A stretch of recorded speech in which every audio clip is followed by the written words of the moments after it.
Good evening, everyone. Welcome back to COREversations, where we have real and really raw and transparent conversations. I am your host, Leah MC. And y'all know I always tell you, y'all not here to see me.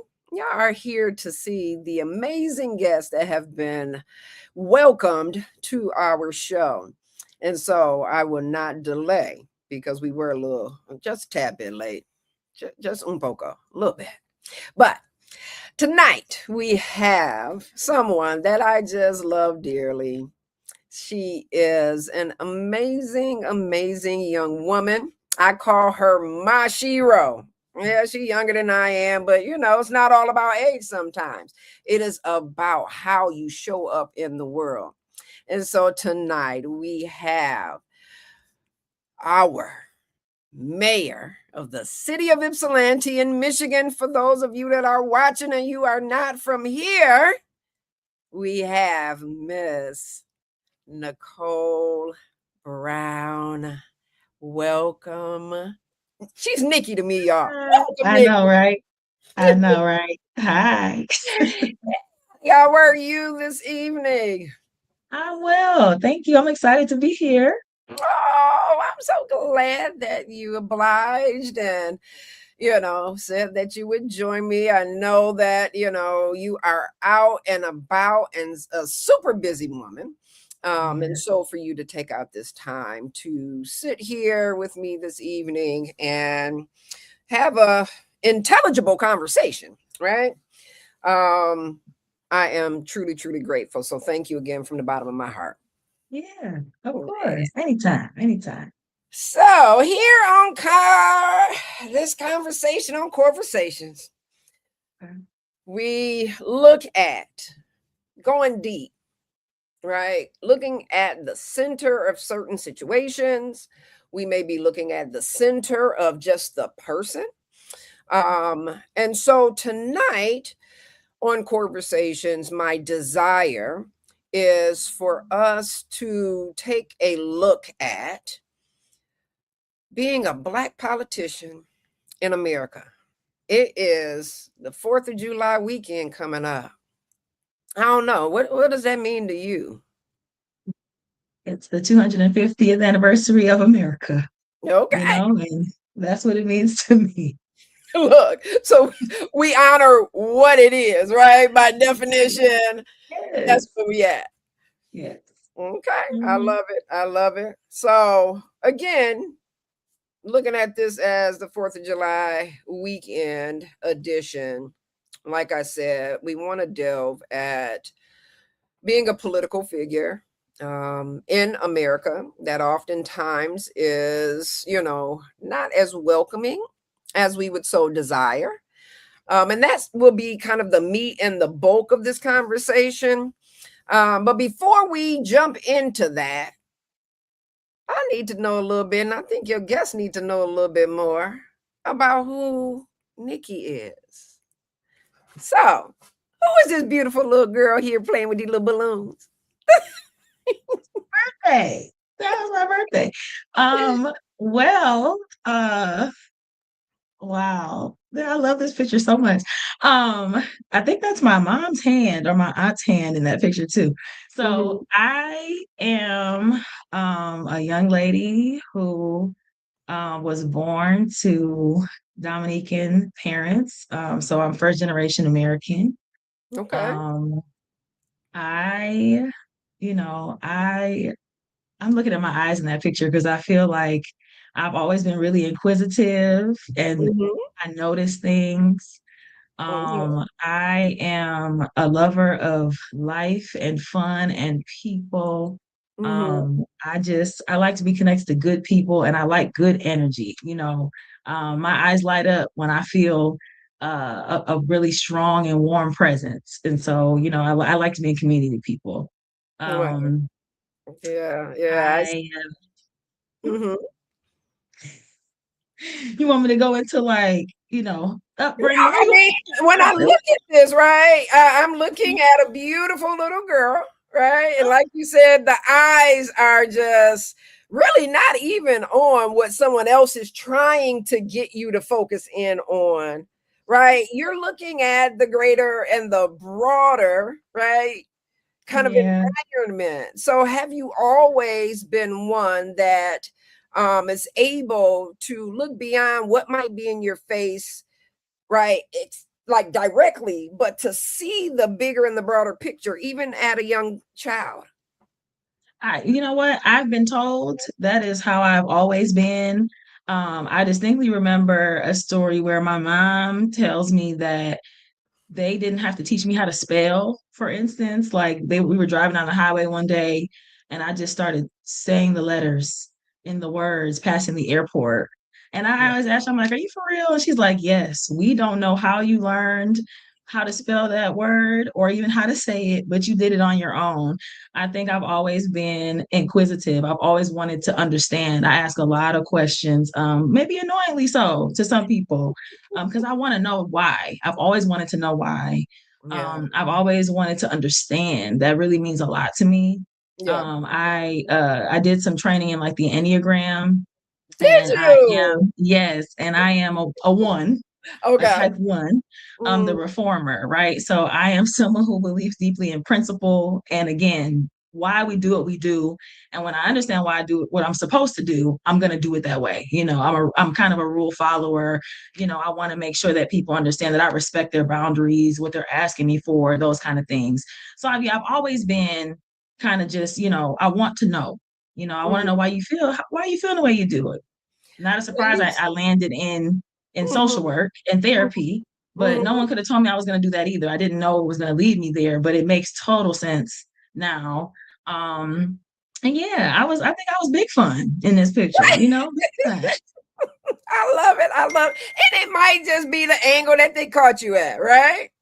But when I hear you say I am a rule follower, beautiful, right? But I think you got a little bit of rebel in you because I know your parents, Yeah. I mean, right? again, I describe myself as a rule follower. I don't know if my parents would say that, I don't know what my parents would say, but I don't think I never got in a lot of trouble. Mhm. But I definitely wanted to do things the way I wanted to do them. I remember getting into back and forth with my grandma when my grandma would tell me like what I was supposed to do. Like, girls are supposed to be doing this, the boys do that, like the old school mentality that we know that, our Mhm. elders have. And I'd be like, I can do whatever the boys could do. I can do whatever. Like, Mhm. anything they can do, I can do it too. So I've Yes. always felt like I'm a push against those type of like status quo norms as well. So yes, polite Right. and rule follower, but also I always knew that I was going to push the envelope a little bit more because I didn't want anybody to like put me in a box about, what I was capable of. Yeah, yeah, yeah. No, no, I love that, right? The capabilities that we hold is not always defined by someone else's perspective, right? And so, being right a clinician, same as myself, that a lot of times our belief systems and how far we reach oftentimes is dictated by somebody else's perspective, right? Mhm. Someone else's viewpoint. Yeah. Um, so would you say that even at an early age, that this stretching of boundaries, right? Um, that you were able to, even at a young age, impact and transform, right? Certain environments, certain systems at an early age. Have you had any experience, or do you recall any things in your young years? We ain't getting to right the teen, just the young years as a young child. Did you Yeah. see yourself ever doing that? Um, I think that, there were ways that I would like lead my cousins or, stuff like that, like things that we should do or shouldn't do. Advocating for like, we wanted to go somewhere. We wanted to ask our parents, okay, we're gonna come together and come up with a plan of how we're gonna go and ask them and we to make sure they say yes to us. Or let's say, we wanted to spend the night. And that wasn't a thing that happened often, right? So it had to be like legitimate. Why would I let you do this? So I was one of those, right? I would always try to help corral the group of my girl cousins specifically around what we can do together. Yeah, Um, and then, I had like my neighbors, my friends. I remember times I wasn't allowed to leave like a portion of the block, you know. right. And so, who I was living with. So, Absolutely. I had to ask, figure out, okay, how do I get that space expanded? Okay, how do I get, hey, friend number one, come on down here Yeah, and describe what we're going to be doing, validate, the experience so that they know, like, I need a little bit more freedom. So I was almost like an advocate for, me being able to prove my trustworthiness, number one, yeah, and that I had a plan, right? And I knew that I needed to meet the expectations of like my parents so they felt comfortable allowing me to do things. And that's kind of like my first experience with really like cultivating number one, like consensus building, but yeah, also being able to clearly articulate the needs and yeah. the why, right? Because if I can't connect you to why I need it, we don't have there's nothing to talk about. There's nothing to talk about, There's right? nothing, It's a there's mute nothing point. to talk Like about. it's out of there. So why is this important and how is this going to also benefit you, right? Absolutely. And Yeah, then I think I just that connection with people kind of grew as I got older. And again, I didn't know what direction I was going to go on with it. I just knew I wanted to be in spaces and I knew I was pretty good at expressing myself and expressing the needs of others too. so it sounds like at a very young age you have the gift of persuasion, Yeah, yeah, potentially. potentially.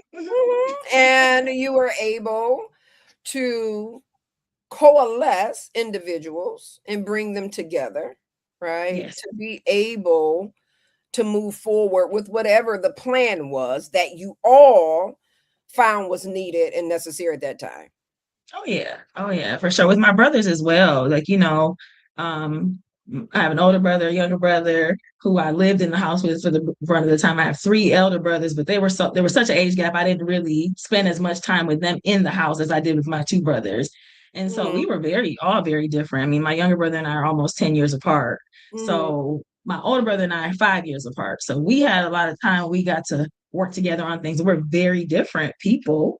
mhm. And so it was like, okay, how do we find common ground? Even when it was about chores, right? We had to figure out like, all right, none of us want to do them.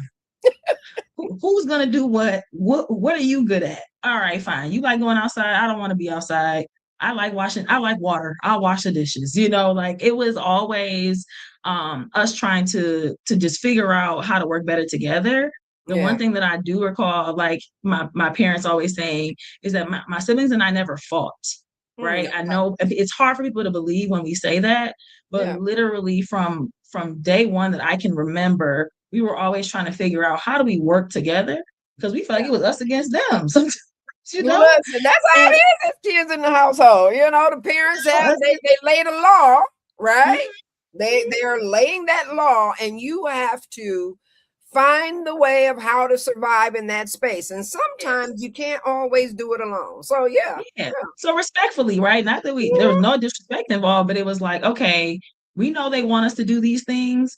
They yeah, might have assigned it to us a different way. We're gonna make it work for us because we know what we like to do, what we're good at, and move forward there. And as long as it got done, it was no problem. And so, we had a great time. My brothers and I had a great time growing up, and that's why we're very, very close to this day because we spent yeah. so much time together figuring things out.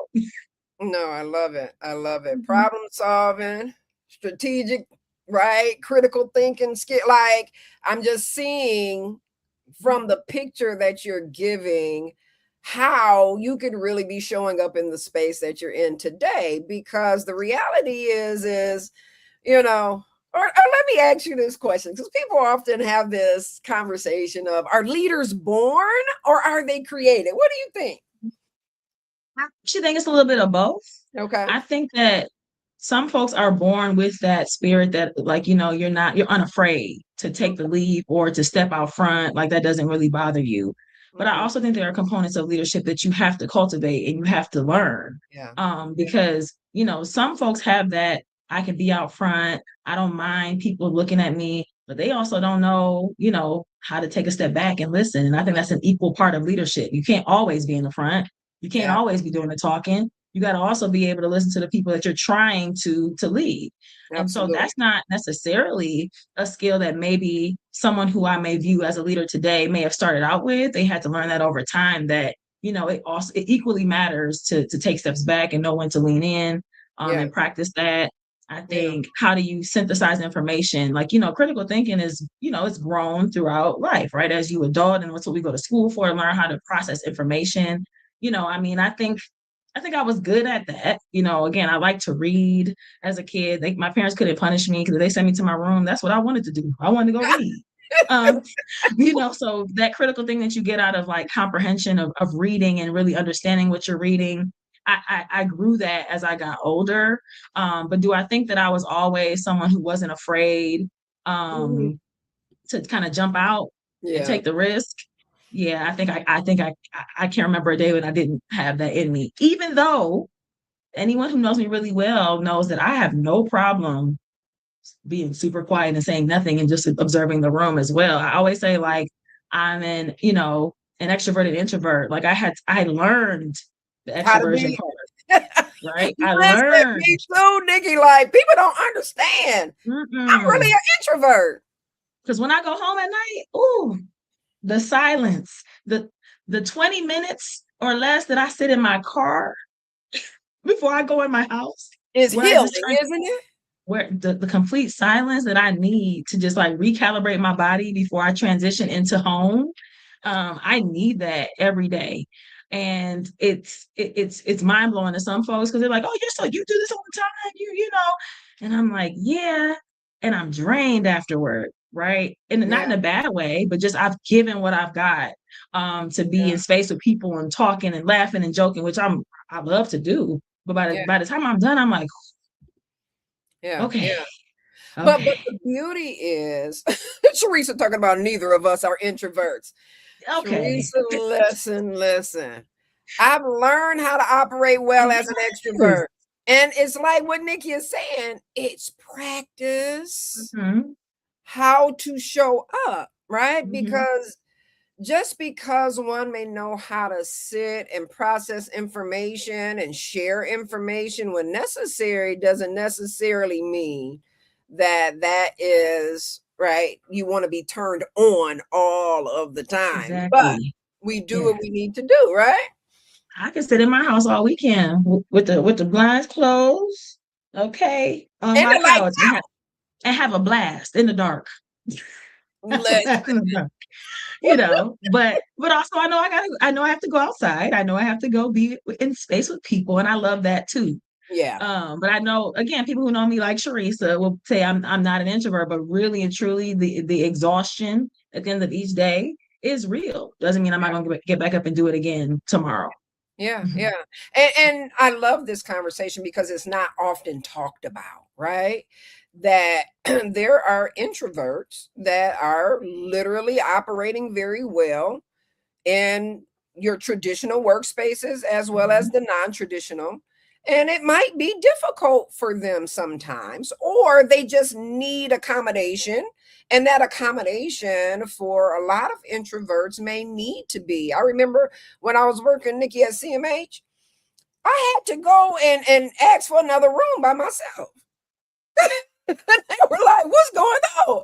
I said, listen here. It's so much talking and my brain, I couldn't process. And I just needed a little bit of silence. Look, Khadijah said, nothing like peace. Sometimes you just need that, right? And you need to be able to still away and then reintegrate. Roland is laughing at you. I My bet. husband is laughing at me. I And bet. I don't appreciate neither. No, Yeah, they don't gotta do us like that. They don't have to do us like that. All right. no, it is all good. It's all good. Yeah. It's all love. And it just shows the difference of how we are as human beings, right? Mhm, mhm, So mhm. I love it. Thank you so much for sharing just a little bit about your earlier childhood days, right? Earlier childhood years. Mhm. Um, and something else before we jump into right the whole political side that just really stood out to me when you were sharing that both are of your parents you said are from Dominica. Dominica. Dominica. Mhm, mhm.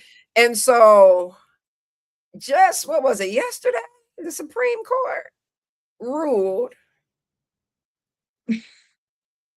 that Birthright citizenship, yes. birthright citizenship we that was a 6-3 vote, a 6-3, right? The 6-1. Yeah, Praise God. yeah. Mhm, Because Nikki, mhm. they might have tried to get you. What would I do without my Nikki?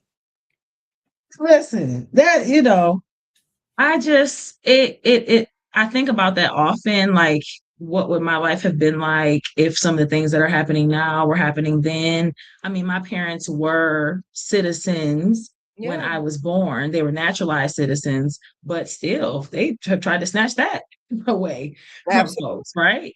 And Yeah, so, it pains me that we are still in the year of 2026 yeah, having to live in fear of getting our rights stripped away from us.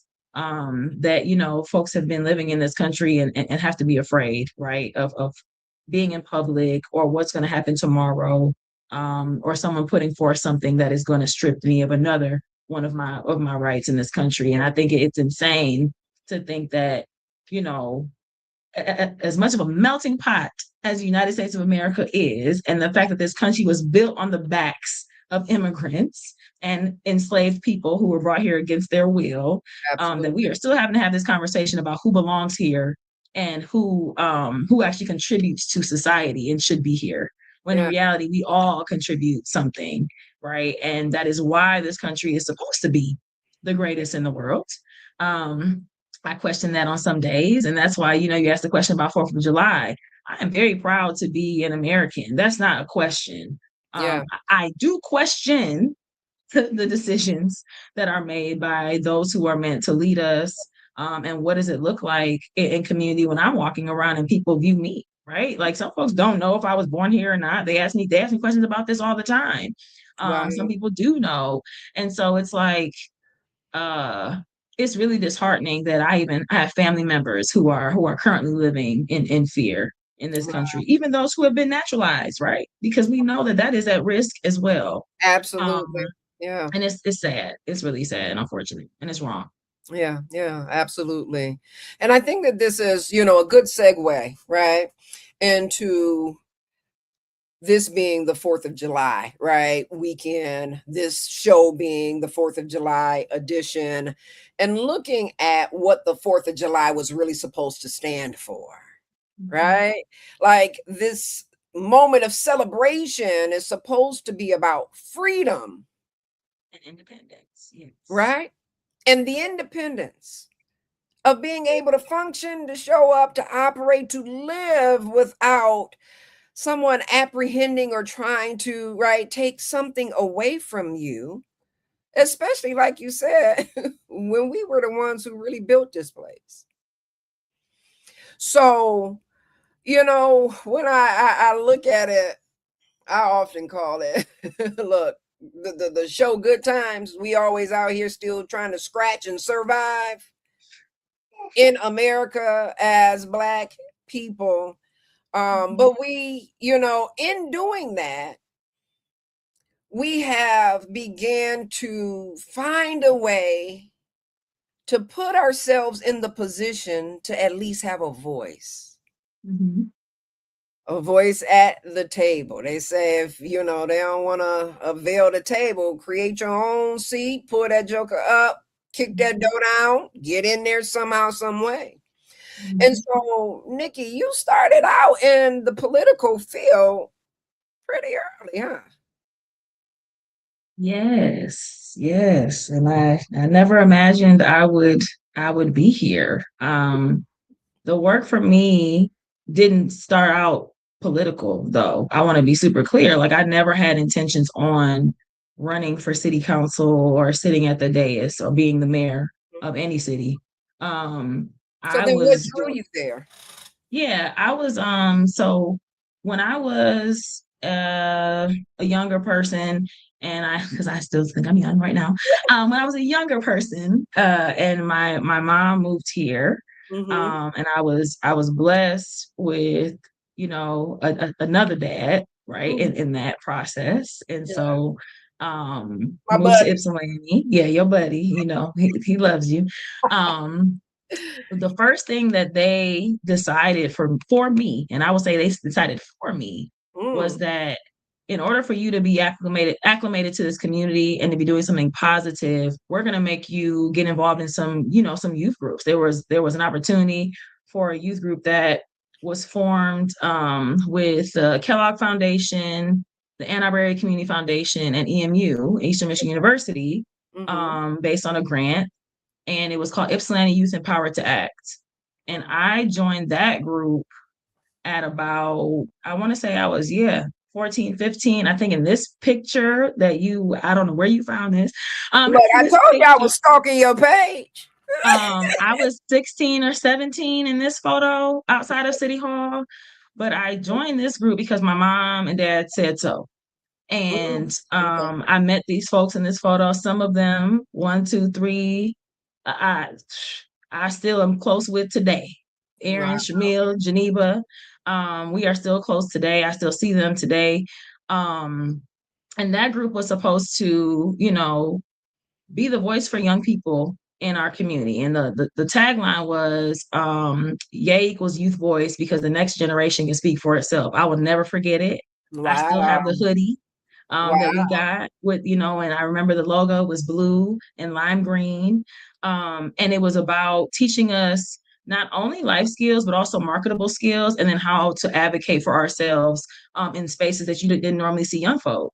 And so Mm. we spent a lot of time. We traveled. We went to different cities across the nation to meet other young people in groups that were also funded by this same grant Okay. for to create youth boards. And Right. that's where I kind of learned about, oh, okay, when you have a problem in your community, these are the places you can go. And Right. City Hall was one of them. And so that was like my first real experience of going into city council and talking about what I thought just generally to the city council at that time. Mm-hmm. Didn't know where that was going to lead, but I was learning some tools in Yeah. that and really getting involved in the community really early. And I think that set my trajectory for going into social work. Actually, again, I never saw that path leading me back to City Hall on the other Yeah. side of the table. I Yeah. just knew, okay, I want to help people learn how to advocate for themselves the way that this program has taught me to do that work, you know, for me. So let me ask you this. As, right, a 17-year-old who showed up and presented before our city council at that time, were you all accepted? I think I think we were accepted. I think folks were excited to see us there and doing this. Mm-hmm. Do I think that folks thought that what we were saying was like, you know, viable, doable? No, you know, they're like, this is so cute. You guys came and helped us. Right. Right. You want more things to do. Y'all want I think a rec center was on the table way back then. Wow. And that You was know, what, 2005, 2005 2004 or is what you 5. said. Yeah. Wow. Yeah. So, you know, I do think we were accepted in terms of like, wow, you all did so well. You know, you articulated yourselves really well. Do I think that any of that stuff got any movement? Not so much. But we were treated well, you know, in terms of coming into the space, because I think, to my knowledge, I don't know if there was another group that was connected to institutions the way that we were, Mhm, that had come before that council, at least at that time, mhm. when we were doing this. So I asked that question, how your perception was about being received, because even though it sent you down the path potentially of social work, that there had to be something that still was in the back of your mind that registered and it sat with you in regards to, and I don't know if I want to use the word power, but maybe leveraging, right, your thought, your input into society, right, being seen, being heard and acknowledged. Do you think that it had some sort of like legs with you into the political world at all? I think I didn't notice that until later, if that makes sense. That Okay. like it was an experience, it was exciting. I got to do it with my friends at that time. I would consider them to be my friends. And so it definitely taught me that when we put our heads together, we Hmm. can we can we can do things as young people, right? Because we have the opportunity to come before folks who are willing to listen to us. Hmm. It wasn't until a little bit later that I realized like, oh, I could actually do what they're doing. Yeah. Like I don't have to just come and present. I could be up there. But that was, I would say, a few years later that I realized like, oh, I can do this too. And it doesn't just, I don't have to just present. I could be the one listening or trying to make something happen.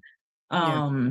What it did teach me, I think in the moment, was that I wanted other young people to know that their voice could be heard in that way. Yeah. And that, these are the steps that you take to kind of master those skills and be Mhm. prepared to go into spaces and tell people what you need, and your elevator pitch, how to be concise, how to like really bullet out in clear language so they Yeah. understand what you're asking for. Like those are the things that I think I picked up on initially. Yeah. Yeah. The political stuff kind of came later. Came back, Mhm. sitting in the nice little box in the back Yeah. compartment. Yeah, yeah. Mhm. And that's how it is, right? Exposure is something that is critical and necessary for youth, right? Mhm. It helps in the developmental process for sure. And so we have a question here Yeah. asking, is this organization still in place today? Real quick, is it still around? No, it is not. I wish it was. It was grant funded. Okay. Eventually, that grant ended. EMU tried to keep the organization going, and actually, when I transitioned to being a student at EMU, I ran the program once I got there, and eventually, it kind of merged with the Vision Office and with the Office of Academic Service Learning, and it kind of transformed into some different things that they're doing now. But that youth board does not exist anymore. Wow, wow, wow. Yeah. That is something that we definitely need to at some point be able to see integrated back in our school systems or within our community is like you said, something as simple as an elevator pitch, right? Like if I'm standing next to somebody, you got a good 30 seconds. Let that thing fly and see where it goes, right? Yeah, I'm on and my go I ahead. just want to add on to that though. What came out of that when the board went away is that one of the asks that we had was for a youth council for Okay. the city council. There was a lot of discussion, I remember, with council members at that time about who was going to staff that, who was going to oversee it, and really corral the young people and all of that. And so that didn't happen at the time. But what ended up coming out of that conversation when I got on city council, which I know we're not there yet, was that then I said, okay, we can't do a youth council. Can we add youth seats to our boards and commissions? So Mm, that came later, yeah. and trying to figure out with the council that I was a part of at that time. Okay, then what can we do? If we're saying we can't have a youth council, then what can we do? And that took a couple years for Yeah. that to happen. Yeah. So we don't have the youth board, but we ended up with the youth positions on the boards and commissions years later. Yeah, yeah, yeah. No, but I mean, I love the fact that, you know, hearing a no didn't just stop you. Right. Sometimes people just throw their hands up and they give up and they tantrum simply because they heard no or someone did not agree with, their positioning. And at that time, they're unable to regulate themselves and be able to figure out how to be more workable with individuals. And so I love the fact that that no didn't stop you and you wound up finding another way for our youth to have a voice, because especially in the Black community, right, it is a mantra. It feels like you are seen and not heard, right? Yeah, And we yeah. limit the voice of our youth as if they don't have anything valuable to give. So kudos to you for once you got into that space, right? Putting that out there and developing such a strong um advocacy moment, right? For our kids. Yeah. And we are looking for youth members for some of our boards and commissions right now. So just putting that out there. If you know young people who live in the city or even are adjacent, we'll take students who go to YCS. Oh, really? Even if they don't live in the city itself, for some of those youth seats. So on the city website, it'll show you where vacancies are. So I would love to, I'll drop that in the chat maybe Yeah, after we yeah. go off of here where folks can look and share that with young people that you know that might want to get involved. Now, what type of boards? Now, since you put it out there, you have intrigued me. And the reason is because again, well, for me, I've always worked with youth, right? Mhm. I love, I might add a D. No, I'm joking. I love working with youth. And my Mhm. entire tenure was working with young people and making certain that they had a space they knew that they could go to and that they could vocalize what their concerns are and be validated and be heard. So what sorts of boards is it just specific ones or is it all of them? Like if we're looking at YPAC, is there a space where Yeah. our young people can show up and be a part of that and create that?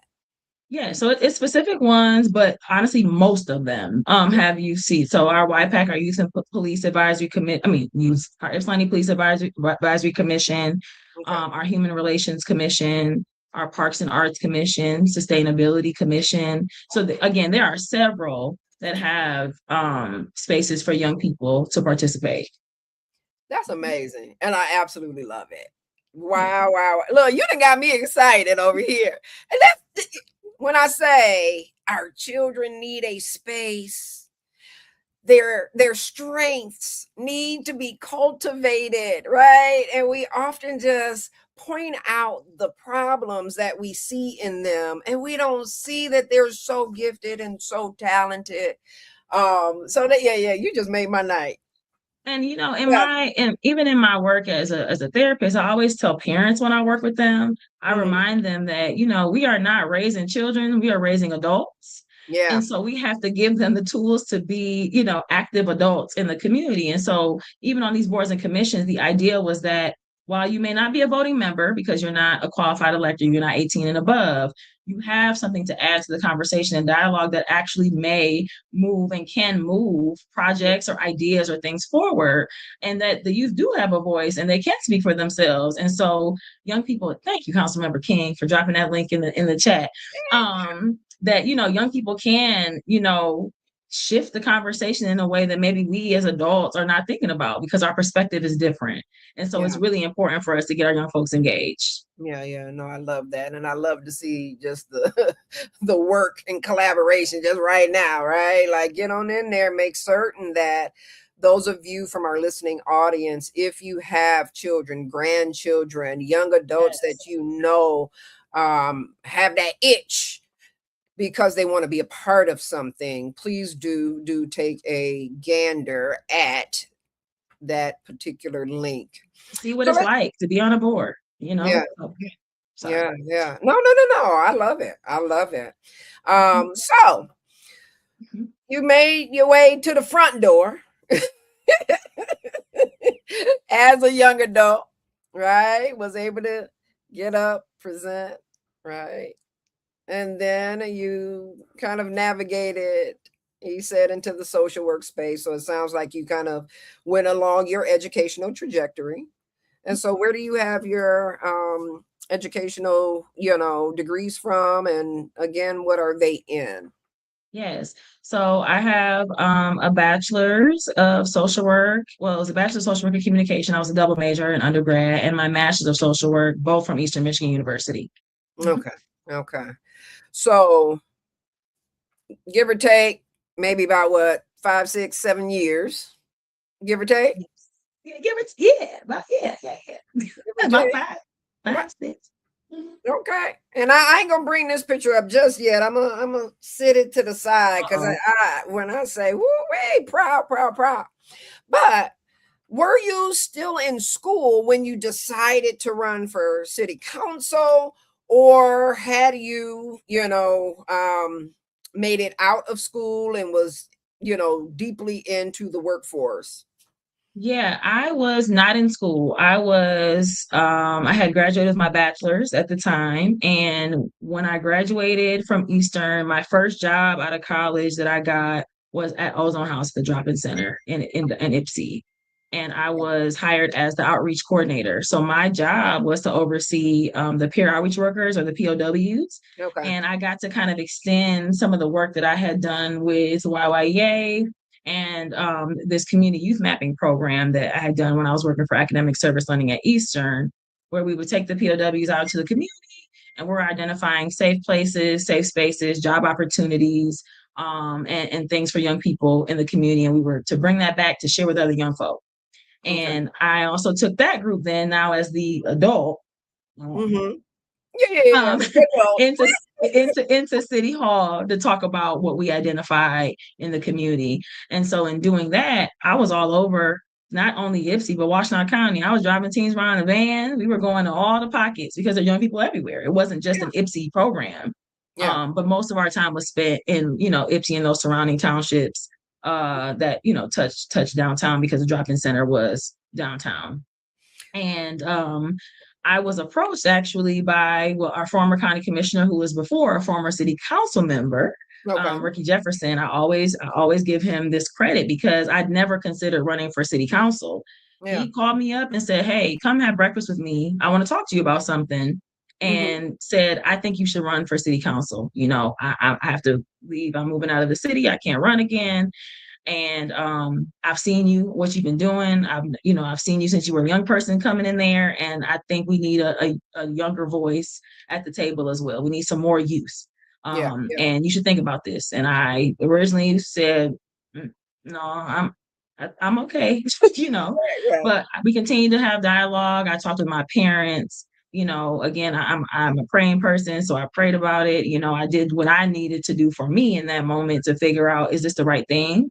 Yeah. And eventually decided to run. But it was his encouragement initially to say, "I see you, and I Yeah. think you should consider this." That led me to eventually, with other supports, decide to run for city council. So I was 24 by Yeah. that time. So when I hear you, you're saying you didn't just stay sedentary, right? Or you didn't just stay on one side of the city or even one side of the county, right? You were everywhere and including all people. Yes. Wow. That was a part of the job, but it was also important for our young people to see spaces outside of Ypsilanti as well, right? To take them outside of the neighborhoods that they live in and see what our county on its own has to offer, for all the way from the east side all the way to the west side of the county. Yeah. Yeah. No, that's good, right? Again, sometimes the thought is hey, I'm running for where I live, right? Just for this subset of the population. But it sounds like you had a, yet again, kind of like the baby, not just looking at the one thing in front, but spanning, right, your community and seeing need. You were able to kind of move and navigate throughout to be able to expose. Now, I'm sure, though, in that exposure, you saw some critical need. Oh, Would for sure. would you say that that helped to also influence? Because I know we've seen a lot of social workers entering the political field, and I think it's because Yes. of systemic issues. What's your Yeah, thoughts? yeah. I definitely picked up on things just in working with the young people that I was working with, and the things that they were telling me about their lived experiences. Especially some of my youth who were from the south side of the city where Yeah, I lived, right? And they were having totally different lived experiences than myself, right? And so my desire to want more, for them and for my neighbors and for their parents and our elders in the community, I looked at the cracks in the sidewalks, right? The folks who were losing their homes. I had to help families, with eviction prevention at that time because their youth was in my program. And a parent may come to me and say, "Hey, I don't want my baby to know this, but we're Yeah. struggling, right? Yeah. What do we do? What are the resources that are available? And people didn't know that there were things that they could do to help keep themselves in their homes, right? Yeah. Things were not being communicated as broadly. And I won't say that was intentional, but we just didn't have the tools. Newspapers were going away. That was Yeah. a time when things were shrinking, and we were losing like some of the homegrown press that we Yeah. had where we get information out. The internet was taking over, and Yeah. everybody didn't have access to that, Yeah. right? That wasn't a thing. Everybody didn't have the internet in their house Yeah. that Yeah. they Yeah. could use. And Yeah. so all of those things were kind of turning in my mind when I was approached about running for city council, and when I thought about how they were connected. For a while, I didn't see the connection between social work and being an elected official. I'm like, Yeah. those two things don't go together. But in Yeah. reality, it started to click. It makes sense. Like, actually, no, this is a way to be an advocate in a different way for the same people that Absolutely. I help to advocate for and teach self-advocacy to, in a social work space. And Yeah. so that's kind of also what kind of took me over the hump of making the decision to run, because I finally was able to forge that connection between how the work that I wanted to do could be translated into the work at the city council table. Yeah. Yeah. No, I love it. I love it. And I'm all for it. Right. And like I said, I think more, um, and I won't say just social workers, right? Compassionate Yes. social workers, those that see all people and can put themselves into the shoes and the situations and look beyond themselves. Right. I think those types of social workers we need more in abundance within the political space. So, how old were you when you finally said yes? I was, so I think when I said yes, I was 23. Okay. By the end of the election, I was 24. Okay. Okay. So I was elected at 24, but I began to run for office around age 23. And so how long were you on city council? Just as, right, a council person. Yes, I was on city council for 8 years, 2 terms. Wow, wow. And so you had to run an election both times. Yes, I did. I had an opponent in every race. What you say? You had to get out there and work like Yeah, silly. every time. Wow. Okay. Okay. So that strength, that perseverance, right, definitely was there, right? Dana And said, so, "Eight, yeah, count them boys, eight." Yes, yes. I love it. I love it. kind So of funny. I love it. eight. Like, you Mhm. done been in this game for a minute. Nigga, you are not. You, look at you. Don't. I love it. I love it. Yeah. Young and youthful. And I mean, I'm just, and you still have the energy, right? I often talk to, young people, and I say, the Bible says that the youth is wasted on the young. Because you be out here clowning and you got all that energy. And by the time you finally figure it out, you're tired, right? But it seems like you figured it out early. And that is beautiful. Like, I absolutely love it. I do love it. So 8 years, you're just a council person. Mhm. Um, did you make it up from there to Mayor Pro Tem? Yes, I was mayor pro tem twice. Okay. And so that is chosen by the council. So you're elected to your seat. And then in the organizational meeting, you decide who's the mayor pro tem. So I was mayor pro tem during my first term. Yeah. And then I was chosen as mayor pro tem during my second term. So those were 2 years apiece. So for 4 years out of that, I was vice mayor, basically. Okay. Okay. So again, that leadership seen, recognized, others are seeing it in you. It's not you saying, "Hey, look at me." You were seen and others approached. Yeah, you were selected by your peers to be mayor pro tem. So yeah, it was my peers who chose me. Wow. And so the mayor pro tem position is the lasting of what? How many terms for that? Or how many years? Is it the It's duration? two. It's about so two. Every organizational meeting, you can choose a different mayor pro tem. Okay. Yep. Mhm. Okay. So I did it twice, but altogether 4 years.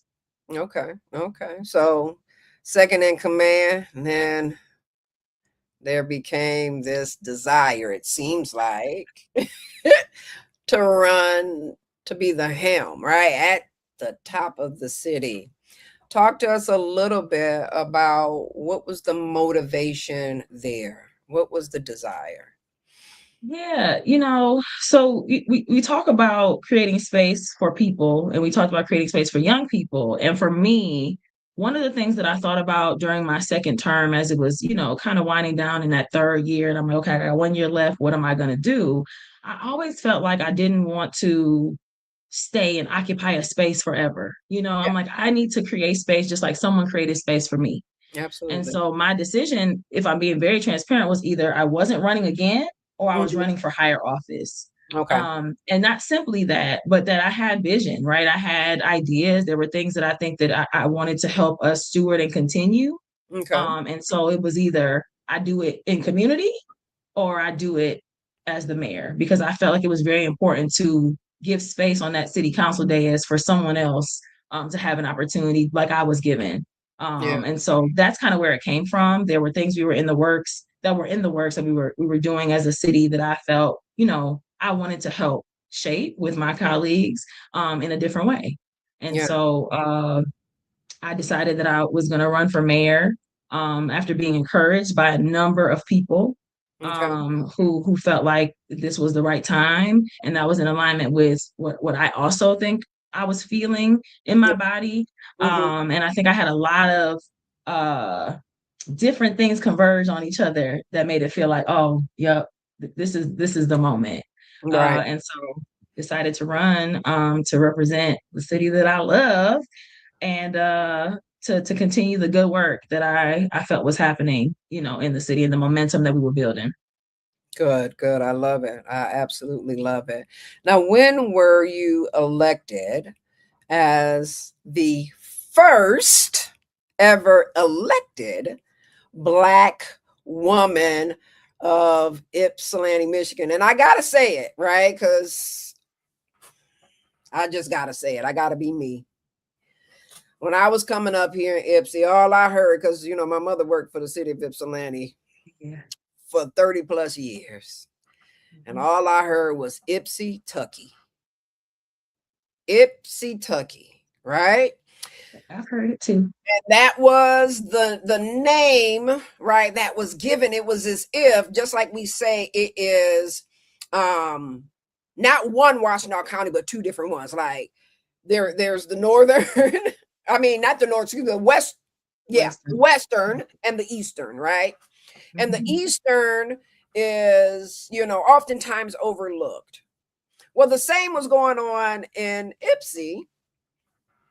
I'm talking about my experience and when I came up, um, where it was the northern side and the southern side, right?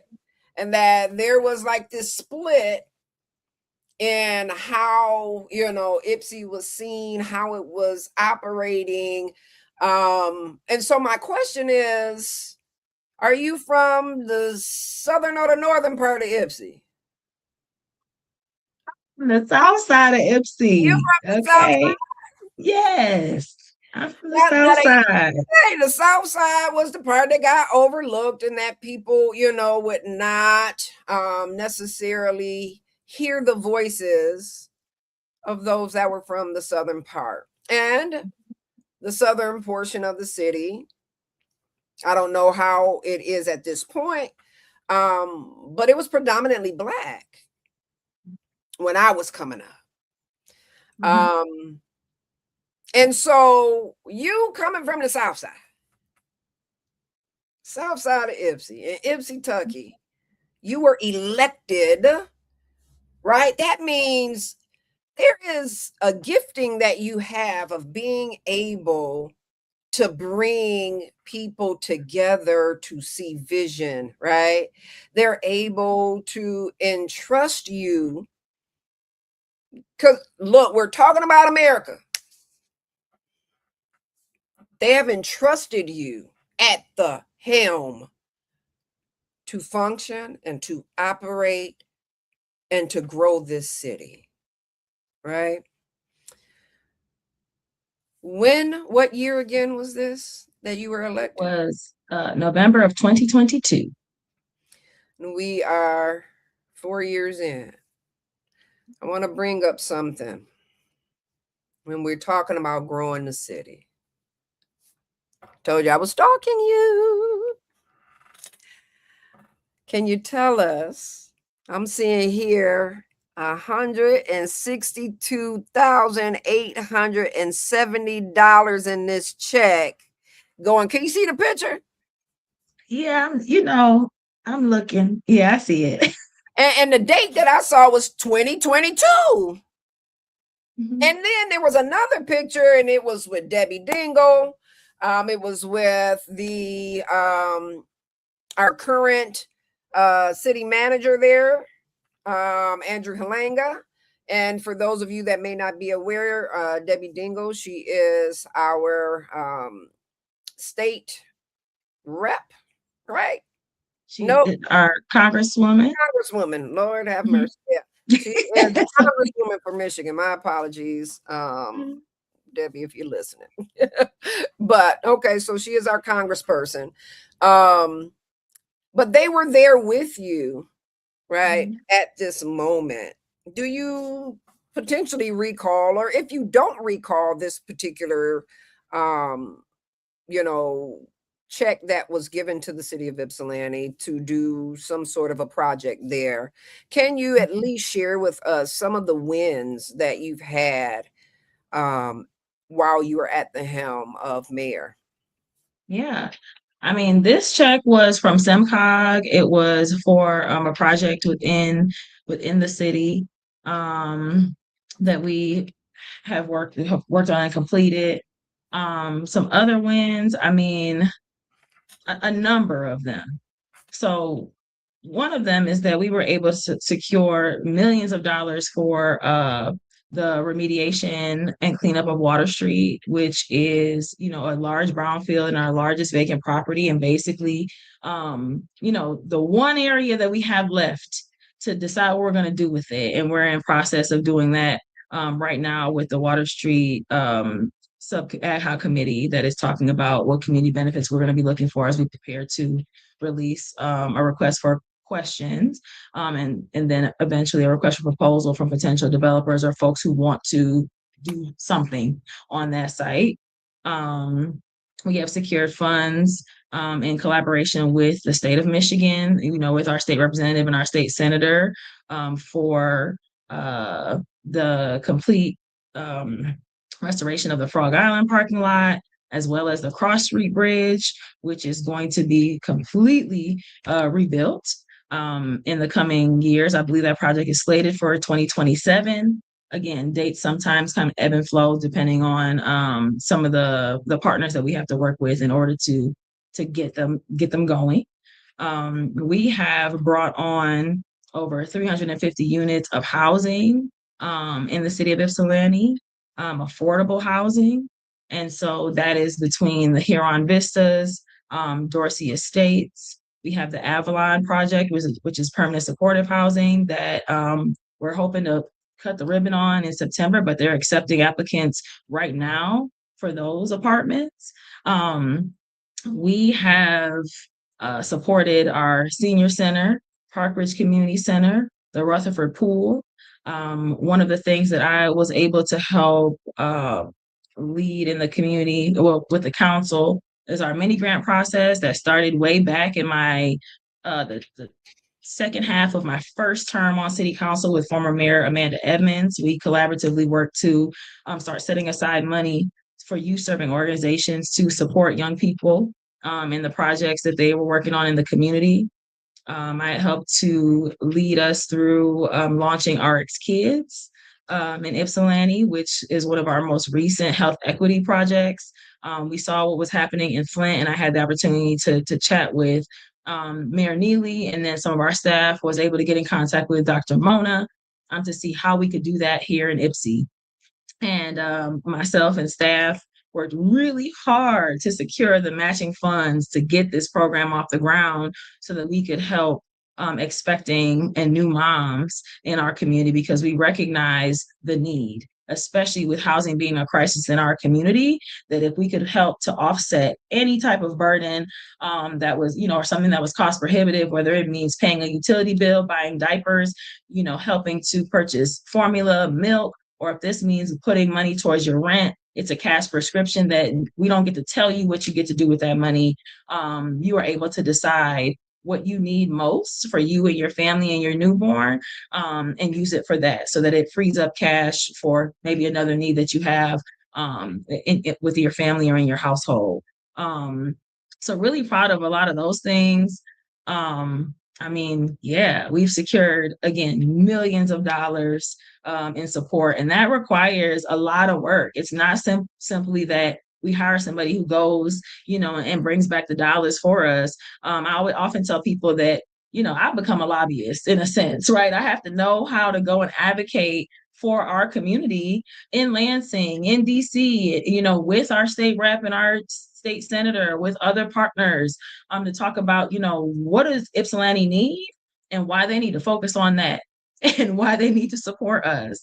Yeah. It's about building relationships. And a lot of this has come from relationship building over the years, that we've been able to be successful with many of the projects and the public-private partnerships that we've been able to forge to really help move Ypsilanti forward. I mean, even within the county, Yeah. I would say, a win for us is the idea that we are in collaboration and talking with our current sheriff about bringing, a crew unit into Ypsilanti, the crisis response unit, something that, exists. Ypsilanti Township has their own contract, and then there's another unit that is for the entire county. Well, we know that one team is going to be stretched pretty thin.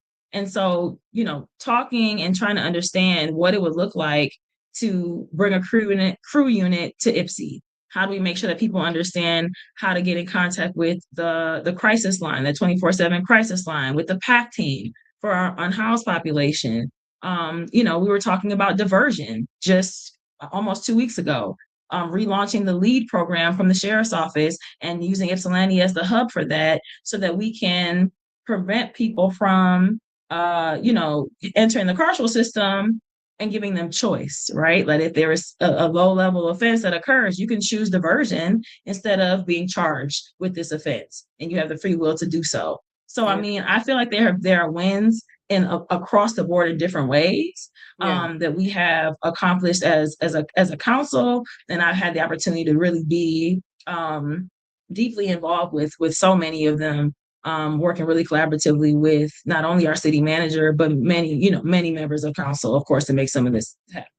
Yeah. Yeah. Yeah. You said some things that really struck me, and you talked about partnerships, right? Like, it is not the doing of one person. Yes, you are the mayor, but you cannot do all things. You are not all knowing, right? And so if you operated independent of input, right, of sharing information, of collaboration with various, right? I was on your page again, and I seen where I guess you had gotten a call to go to DC, and you were like, hey, they call, I gotta go, because that's opportunity to bring back, right, dollars for the city. And the reality is the city of Ypsilanti is what, 4 square miles?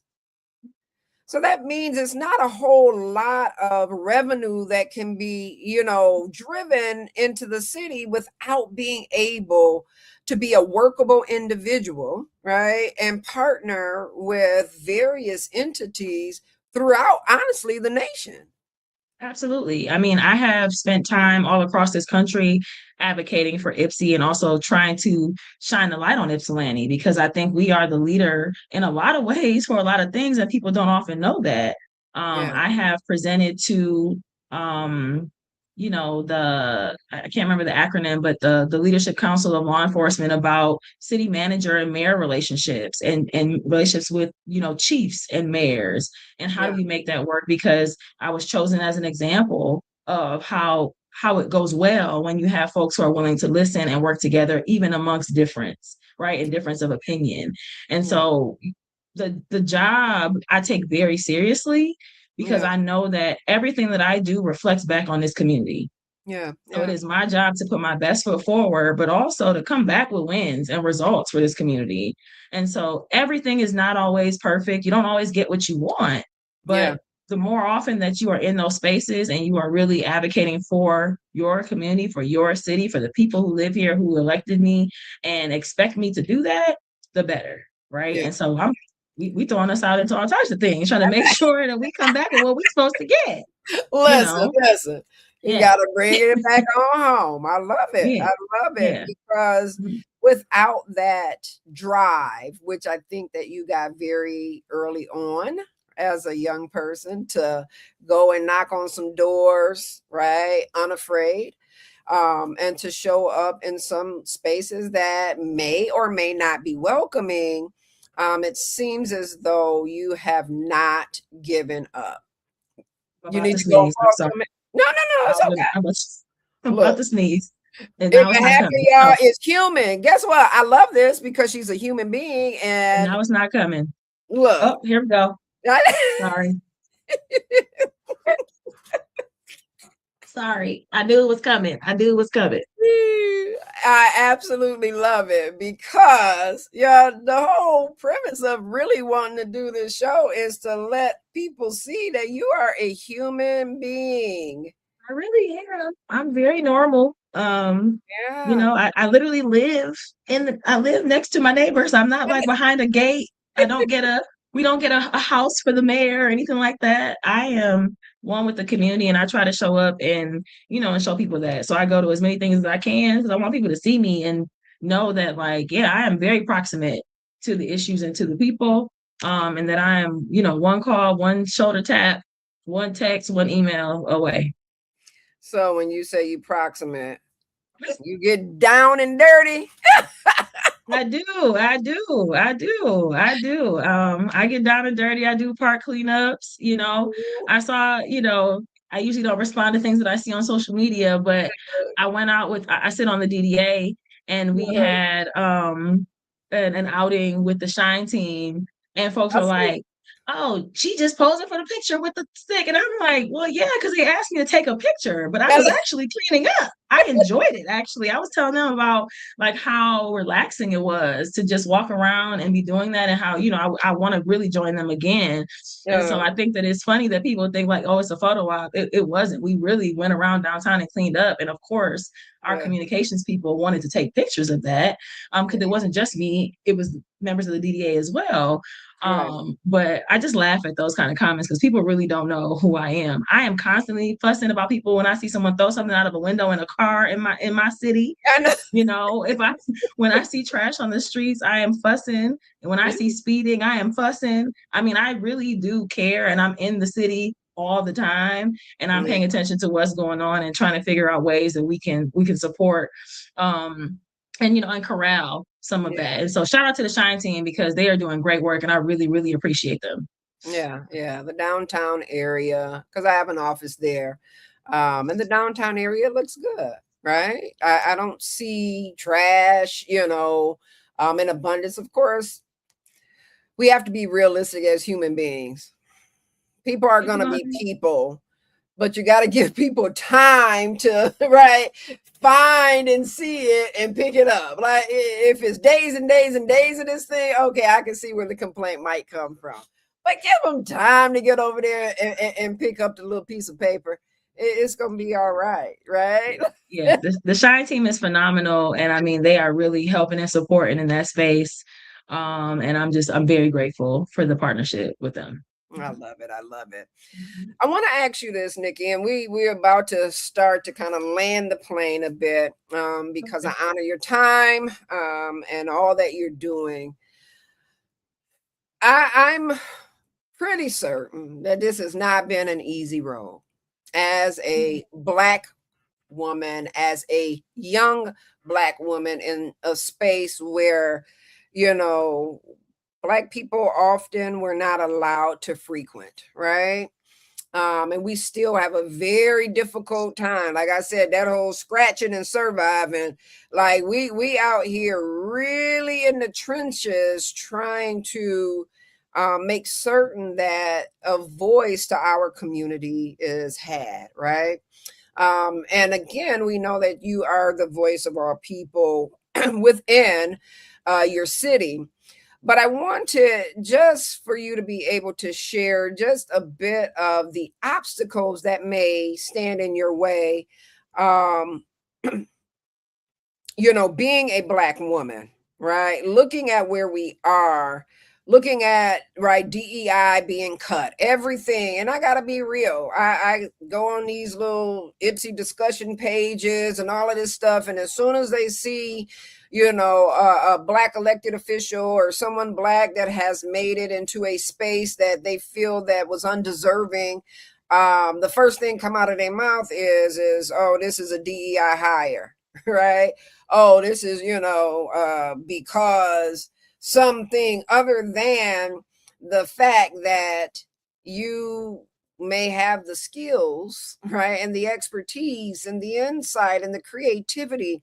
Could you share with the listening audience, how has it been for you being a black woman in this space? Any obstacles or difficult moments?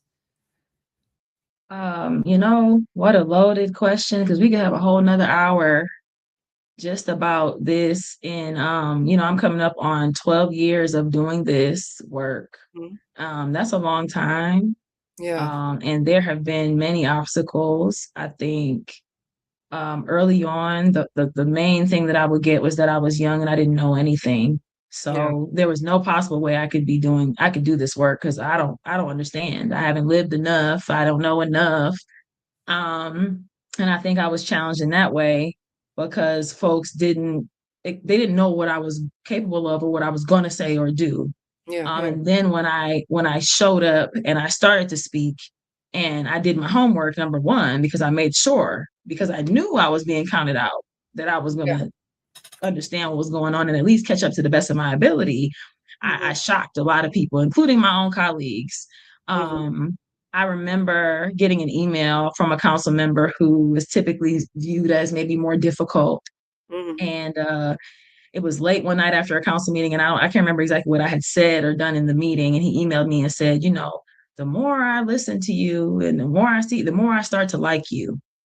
And I know he felt it was a compliment at that time. I was kind of like, this is weird. Like, but I think what that was showing me was someone who was very hard on people, was Mhm. that the assumption or the preconceived notion that he had about me, Yeah, he was seeing like, oh no, I was wrong about her. yeah. I had someone else say, you're a shrewd politician. I was like, let me be clear, I'm no politician, but I do know how to carry myself and how to maneuver in these spaces. So I shocked them early on. I Mhm, think as a Black woman specifically, especially as I began to get a little bit older and people began to know who I was more, one of the things that's been really difficult, and I've only talked about this in a few spaces, but you were present for one of them, was mhm. how I feel like I was and continue to be actually hypersexualized. And I would just name that as a thing. My proximity to men is always discussed, Yeah. even though we know that this space has historically been occupied by I'm men. in. So, you Right. know, um, you know, anytime that I have a good relationship with a colleague that is male, I expect to see something about myself somewhere about my relationship with them that is inappropriate. Yeah. And folks don't understand what that does to someone, right? Like, I have a life, I am a real person, I'm a human, I have relationships, I have family, I have friends, I have folks who are watching and reading these things and hearing these things that are also impacted by Mhm, what people are saying about me. And mhm. I've had to help them recognize, like, don't worry about it, right? We ignore the things that we know have no merit and are not true. Doesn't Yeah, mean it doesn't hurt. It doesn't mean it absolutely. hasn't been harmful, right? I've Absolutely. had people discredit my work for their own gain, right? To say like, oh yeah, you were there, but you didn't actually do anything, which I think is mind blowing, Yeah, yeah, because my seat at the table my vote has helped move projects and things forward that have been beneficial to this community, whether yeah, people like it or not, yeah, right? And while they don't see it as diminishing the work of a Black woman, that is exactly what you're doing by yeah, trying to uplift one and diminish the other, when there is work that goes into everything that we do. And we all contribute different things, right? I don't tear down, I don't take away from anyone else because Yeah. I recognize that I could never do anything alone. I have Yeah. one vote at that table, Absolutely. meaning nothing that has happened up there has been done just by me only Or just by any one or person. anyone It's else, not right? And possible. that's the point, right? It's not possible that any one person has done anything unilaterally at that Yeah. table. And I think that that is, something that I hope that folks are able to grasp that, when you say that my contributions, were not or have no merit, what are you actually saying? Yeah, And yeah. what are you It's actually a saying? discrediting, right? Right. It's Yeah. a nullifying. It's almost to make invisible who you are. And I'm with you. That is wholly disrespectful, right? Very much so. To you as a leader. And for me, I just I don't stand for it. It's infuriating. No, I'm just being real. It is Mhm. infuriating to me. If you right, you right. I'm always side with right. If you wrong, you wrong. I can love you. I'ma still let you know you're wrong. That's it. I ain't mad. I'm gonna just tell you that you're wrong, but we Right. still cool. It's fine. We can Now I know where you stand. coexist. Yeah, yeah, but I we know can where you stand. coexist. Yeah. Yeah, Yeah. yeah. And And so all conversation that may seem as though it's rebuke, I look at it as correction sometimes, right? Because if people just sit by and continually acquiesce and appease folly and foolishness, honestly, right? And you don't challenge it, you're not helping that individual to grow. Mhm. You're just not, right? And I think what I will say is, just as we're saying this, people have challenged me. People Yeah, have corrected me. People have given me constructive criticism, and I've had to take that in, even when I felt I was right. And I absolutely. realized, like, you know what? I didn't think about that. Or, you know what? They're right. I need to consider this as I Yeah, move forward.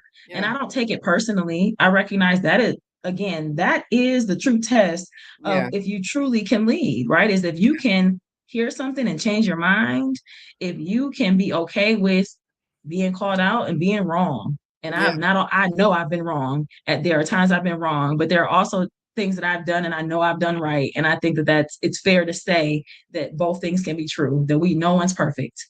yeah, No one's perfect. No one person makes the right decision every time, but I do my best to correct things if I haven't.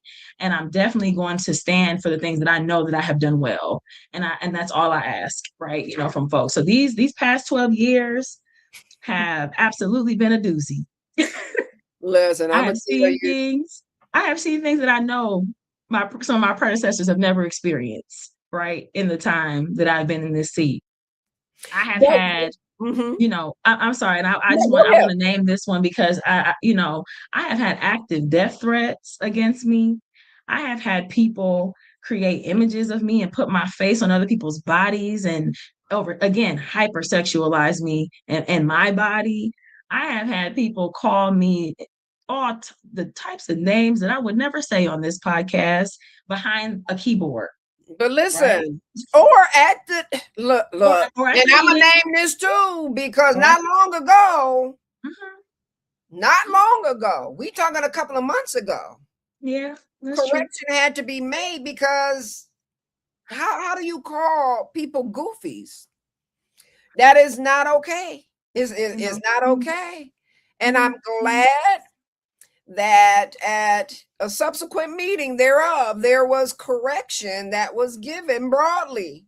mhm, We are human beings and we have names that were mhm, given at the time of birth. And there needs to be respect. And if we do not make certain that respect is had, we will continue to struggle. When I was looking, I like to read and I'm a little bit of a nerd too. But the reality is that over the past 60 or so years during the civil rights era, yeah, the black, individual began to kind of make their way into the political space. But that wasn't the first time, Nikki. It was Right. years and years and years previously that Black individuals were pushing into this space, and they were pushed right on back out, right? They were put back in the space of being property, right? Being objectified, all of those things that dehumanizes. And for me, it's a no today. We ain't going back. Yeah. I ain't going back. Yeah. And I think that's important to name, right? That this cycle continues, right? We take our Yeah. steps forward and then someone wants to take away from us. And I want folks to know that while I love to represent this community and everyone in it because I made connection with so many people. Again, I love this community. You just keep dropping these pictures. All this Because when community. you raised your hand that day and you Mhm. took your oath, I don't think it was just for a certain subset of the population. It was not. And I named that because I really do care deeply about voice, Yeah. even if it's not in agreement with me. I want to listen. I want to hear from you. I give people the space to articulate whatever they feel like they need to say to me and to us. Because I know that that's very important. I know that it's important for folks to feel comfortable to come into a space that's normally not a comfortable place to come into Yeah. and speak to a body of people in public in front of an audience. And Yeah. I want you to at least know that when you're in front of me, I am here to listen to you and I want to hear you, right? I want to hear what you have to say, no matter how you say it, because I recognize that your behavior is also a language of need. You're trying to tell me what you need, whether I like how you say it or not. I prefer to be respectful, be without the name calling, but I recognize there's a message underneath it. There's a need under there. And while I represent everyone and I love to do that, I can't negate the fact that I am a Black woman and I can't hide it. I can't blend. When I walk in the room, And so that is an important piece that I carry with me, right? I'm a Black woman first, and my job is to represent all people. But I want people to see me for who I am. I'm never going to minimize that or pretend that that is not the identity that I show up in spaces with. But know that while I do care deeply about the Black community and my work, I'm going to always work to uplift and strengthen my community. My community is also everybody that I was sworn to represent, and I'm going to do that with everything I got as well. That is the job, that is the task, and I don't take it lightly. I take it very, very seriously. And I just want people to know that about me because I think when I read things like, "Ooh, a DEI hire" or this and that, I'm just like, "Whew, baby." Little do you all know the work that I do for everybody because I care so much about this community. So to be diminished to, you know, the fact that I'm a Black woman being the reason why, or, that I'm only doing for that's not true. But I am going to do for us just like I'm going to do for you. Right. And that is the goal. That is the role. But again, I think you have been seen. Right? You have been seen. Mm-hmm. Because to get an honorary doctorate from a university, right? I don't think that is just, somebody from the community that knows her, or right? Like, no. There's recognition, great recognition from a viable real state institution, right? So I had to throw this up here, Nick. I just did because it's not all about what you have, the educational acclaim and all those things, but let's just be clear. And I want you to know, and I want you to remember, because I'm certain that it gets hard sometimes. And I want for you to remember as you go through this. Right now, you are going through your re-election campaign right now. As you go through, I need for you to remember who you are, how you have been seen throughout the years. I saw Paul Schreiber, who used to be one of the mayors, right? He affirmed you publicly. I need you to remember as you go through this journey. You only got another month or so, but I need you to remember that there is greatness in you and that is seen abroad. Thank you. Thank Yeah, you are so you. welcome. You are so welcome. So, honey, we about to for real land the plane. And on the show, there is something that I often do, Okay. and it is called Seeds of Hope. Seeds of Hope. Now, with this being right, our 4th of July edition, and we've been talking about being a Black woman in the political sect. For those who might be looking at entering into right the political sphere as a Black individual, give a seed of hope for us today. Seed of hope. I would say do not let anyone tell you that you cannot do this or have a seat at this table because of how you look, how you dress, how you speak, where you're from. Um, be yourself and authentically you always, and it will carry you very far. If you stay true to your values and who you are, people will see that. It will always shine through. And those who are meant to support you and back you, you will have your backers because authenticity and being genuine is one of the most important things I would say in this space. As someone who doesn't call myself a politician, I am a public servant. And so if you have a servant's heart and service, is what you who you are and what you want to do, you will go far. I love it. I love it. I love it. Yes, I do. You are running. You are running for re-election.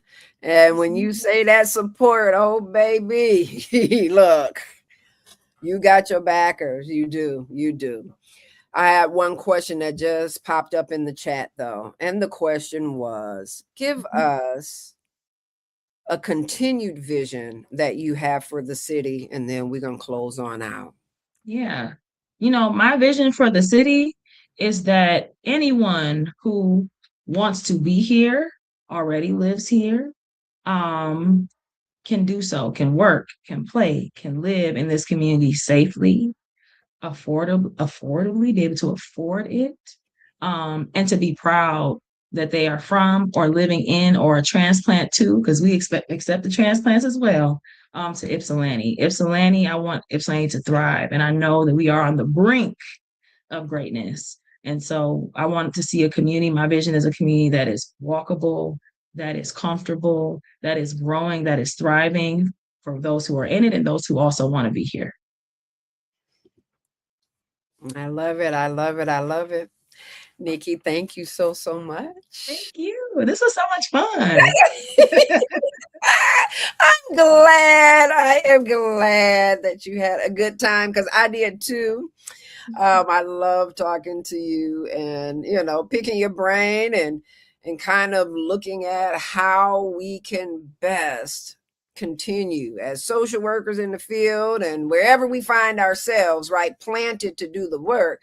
How can we do it with everyone in mind? It's not going to be easy, but I always say it's possible. I always say it's Absolutely. possible. And It it is. might not come immediately, right? It may take some time to get there, right? To bring others on board to move the needle on that thing.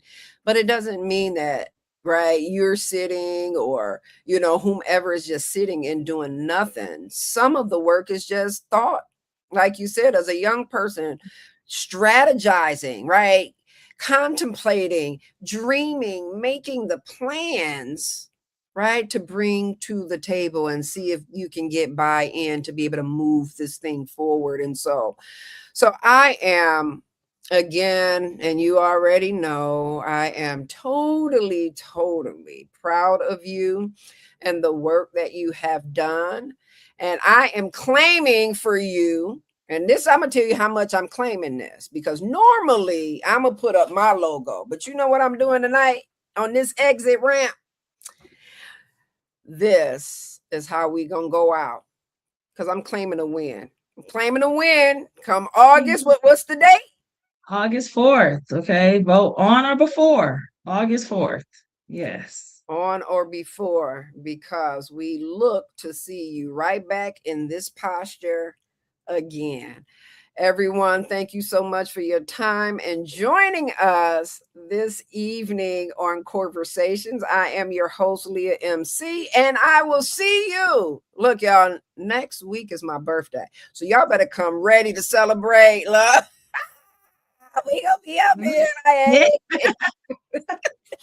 Look, straight tripping. No, So funny. but no. Next Thursday, 8 o'clock. Please, please do join us again. And don't forget, if you live in the city of Ypsilanti, if you know somebody in the city of Ypsilanti, tell them to vote for Nikki, Miss Mayor Nicole Brown. One more time up in this Thank piece. you. One more time.